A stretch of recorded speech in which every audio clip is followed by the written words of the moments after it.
যে বিষয়টা আমরা আজকে আপনাদের অবগত করতে চাই, যে আপনারা সকলেই দেখছে যে আমাদের পার্শ্ববর্তী দেশ বাংলাদেশে যে গত কিছুদিন আগে একটা অবস্থার পরিবর্তন হয়েছে, সরকারের পরিবর্তন হয়ে তত্ত্বাবধায়ক সরকার তৈরি হয়েছে। সেই সরকার তৈরি হওয়ার পর বাংলাদেশে এক অরাজক অবস্থা বিরাজ করছে।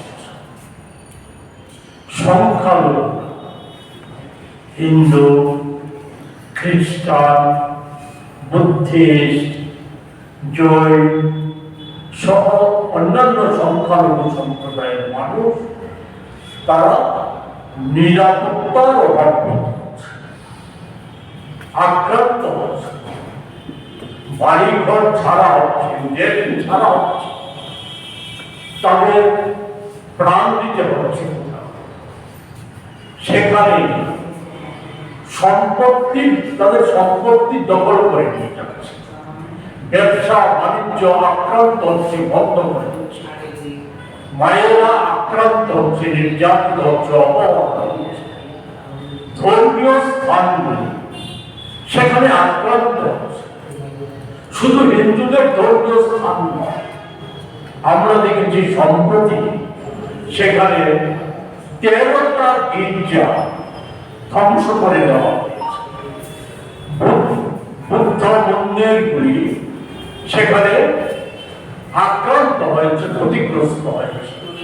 অন্যান্য সংখ্যালঘুদের ধর্মীয় স্থানগুলি সেখানে তাদের মৌলবাদীদের আক্রমণের লক্ষ্যবস্তুতে পরিণত হয়েছে। এটা পৃথিবীর বিভিন্ন দেশ, বিভিন্ন জায়গার মানুষ এই সমস্ত ঘটনাগুলির নিন্দা করছে।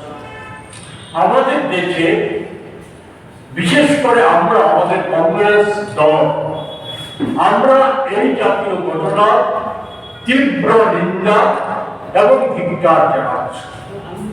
সম্প্রতি আমাদের যে ওয়ার্কিং কমিটির সভা হয়েছে, সেই সভায় সর্বসম্মতিক্রমে বাংলাদেশের এই চলতি ঘটনাগুলির যে প্রতি আমরা সরকারের দৃষ্টি আকর্ষণ করেছি, আমাদের দেশের সরকারের, এবং এই ঘটনার নিন্দা করেছি, প্রতিবাদ করেছি।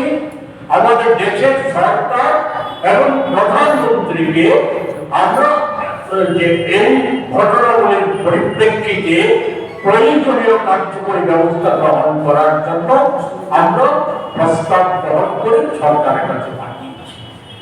আমাদের লোকসভার বিরোধী দলের নেতা, দেশের অন্যতম জননায়ক রাহুল গান্ধী এই ঘটনা নিন্দা করে সরকারকে ব্যবস্থা গ্রহণের কথা বলেছে। আমাদের রাজ্যসভার বিরোধী দলের নেতা, আমাদের দলের সর্বভারতীয় সভাপতি মল্লিকার্জুন খাড়গেজি এই ঘটনার নিন্দা করেছে।